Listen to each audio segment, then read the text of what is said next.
Hello കൂട്ടുകാരെ, ഒരു വയനാട് ട്രിപ്പിന് പോകാം. ഞങ്ങൾ കഴിഞ്ഞ ദിവസം വയനാട് ട്രിപ്പിന് 2 ദിവസത്തെ പരിപാടിക്കായിട്ട് പോയിരുന്നു. ഇപ്പോൾ 5-6 പ്രധാന സ്ഥലങ്ങളാണ് കാണാൻ പറ്റുള്ളൂ. ബാക്കി സ്ഥലങ്ങൾ വേറെ ഉണ്ട്. 2 ദിവസം ഉള്ളത് കൊണ്ടാണ് അങ്ങനെ ചെയ്തത്. ആദ്യത്തെ ദിവസം ഞങ്ങൾ ബാണാസുര സാഗർ ഡാമാണ് കണ്ടത്. നല്ല ഭംഗിയുണ്ടായിരുന്നു. അതിനിടയിൽ തന്നെയാണ് ബേർഡ് സാങ്ച്വറി ഉണ്ട്. പിന്നെ കർലാട് ലേക്ക്, അത് നല്ല ഭംഗിയുണ്ട്. എല്ലാം നല്ല ഭംഗിയായിട്ട് ക്രമീകരിച്ചിട്ടുണ്ട്. ബേർഡ് സാങ്ച്വറിയത്തിൽ എല്ലാത്തിലും ടിക്കറ്റ് വെച്ചിട്ടാണ്. 150-100 രൂപയാണ് ടിക്കറ്റ് എടുത്ത് ആണ് കാണുന്നത്. പിന്നെ ട്രൈബൽ വില്ലേജിലേക്ക് പോയി. ട്രൈബൽ വില്ലേജ്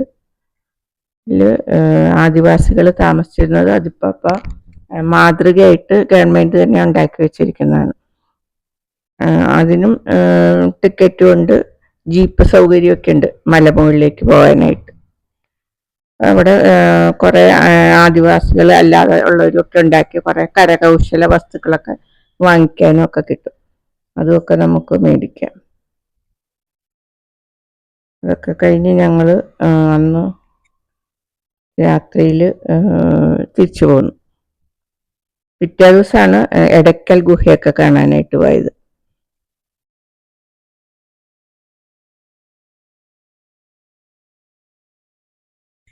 എടക്കൽ ഗുഹ കാണാനാണ് ആദ്യം പോയത്. അത് കഴിഞ്ഞ് കാരപ്പുഴ ഡാമുണ്ട്, ആ ഡാം കാണാം.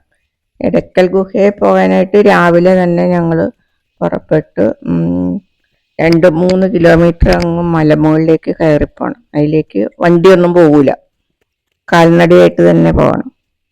ധാരാളം ആളുകൾ അങ്ങനെ കാൽനടയായിട്ട് കയറിപ്പോകുന്നുണ്ട്.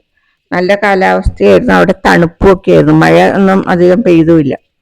ഞങ്ങൾ കാൽനടയായിട്ട് ആ പാറ കെട്ടുകളിലേക്ക്, പാറ സ്റ്റെപ്പൊക്കെ കയറി പോയി. ഒരു 1/4 മണിക്കൂർ എടുത്തു ആ ഗുഹയിൽ ചെല്ലാനായിട്ട്. 2 ഗുഹകളുണ്ടായിരുന്നു. പണ്ട് രാജാക്കന്മാർ യുദ്ധസമയത്ത് ഒളിച്ചിരുന്ന പാറയാണെന്നാണ് പറയുന്നത്. പുലിമുരുകൻ സിനിമയുടെ ഷൂട്ടിംഗ് ഒക്കെ അവിടെയായിരുന്നു നടന്നത്. അതൊക്കെ പാറക്കെട്ടൊക്കെ കണ്ട് തിരിച്ചിറങ്ങി വരാനായിട്ട് വേറെ വഴിയാണ്, സ്റ്റെപ്പ് ഉണ്ടാക്കി വെച്ചിട്ടുണ്ട്. അതിലെ സ്റ്റെപ്പ് ഇറങ്ങി വരാം. തിരിച്ചും അതുപോലെ തന്നെ 1/4 മണിക്കൂർ എടുക്കും. എല്ലാം കൂടെ 1.5-2 മണിക്കൂർ എടുത്തു ഞങ്ങൾ താഴെ വരാനായിട്ട്.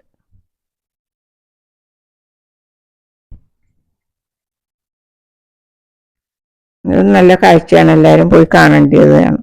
എടക്കൽ ഗുഹ പാറക്കെട്ടുകൾ കൊണ്ട് തന്നെ ഉണ്ടാക്കി വെച്ചിരിക്കുന്ന, പാറക്കെട്ട് കുഴിച്ചു ഗുഹയാക്കി.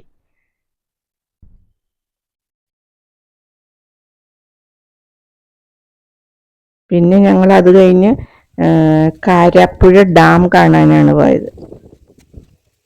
അവിടെ കാരാപ്പുഴ ഡാമിലേക്കും കുറെ നടന്നു പോകണം, ടിക്കറ്റൊക്കെ എടുക്കണം. അവിടെ ചിൽഡ്രൻസ് പാർക്കൊക്കെ ഉണ്ട്, കുറെ കളികളൊക്കെ ഉണ്ട്, ഊഞ്ഞാലാട്ടം, കുട്ടികൾക്കൊക്കെ പറ്റുന്ന ഇതാണ്. ജൈന്റ് സിംഗ് എന്നൊക്കെ പറഞ്ഞ അങ്ങനെ കുറെ സാധനങ്ങളുണ്ട്. അതിലൊക്കെ കയറാം, അങ്ങനെ സമയം ചെലവഴിക്കാം.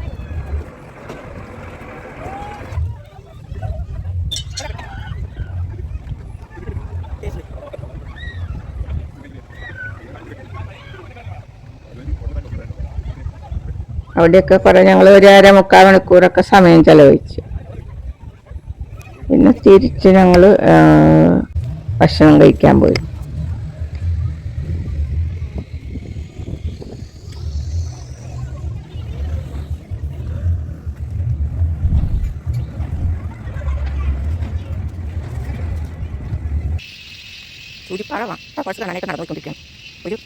ഭക്ഷണം കഴിഞ്ഞാണ് ഉച്ച കഴിഞ്ഞാണ് ഞങ്ങൾ സൂചിപ്പാറ വെള്ളച്ചാട്ടം കാണാൻ പോയത്.